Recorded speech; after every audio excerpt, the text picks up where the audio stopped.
Hi, நாங்கள் 7 உலக அதிசயங்களுக்கு வந்திருக்கோம். ஆனால் எல்லாமே பார்த்தீங்கன்னா ரேட் அதிகம். உள்ளே வந்த பிறகு தான் தெரிஞ்சுச்சு. அது என்ன பார்த்தீங்கன்னா, வண்டி பார்க்கிங்க்கு 20 ரூபா, பெரியவங்களுக்கு 70 ரூபாயும், சின்ன பிள்ளைகளுக்கு 50 ரூபாயும் போட்டிருப்பாங்க. ஆனால் எல்லாமே வந்து உள்ளே பார்த்தீங்கன்னா எல்லாமே தொட்டதுக்கெல்லாம் காசு தான். பாருங்க, பின்னாடி அப்படியே காமிக்கிறேன்.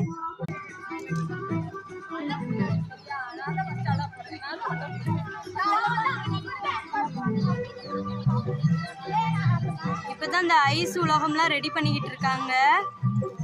இந்த பக்கம்லாம் இந்த ஸ்நாக்ஸு அந்த மாதிரி இருக்குது. நம்ம வந்து முன்னாடியே தான் இது வச்சிருக்கிறாங்க, தாஜ்மஹால் அந்த மாதிரியெல்லாம்.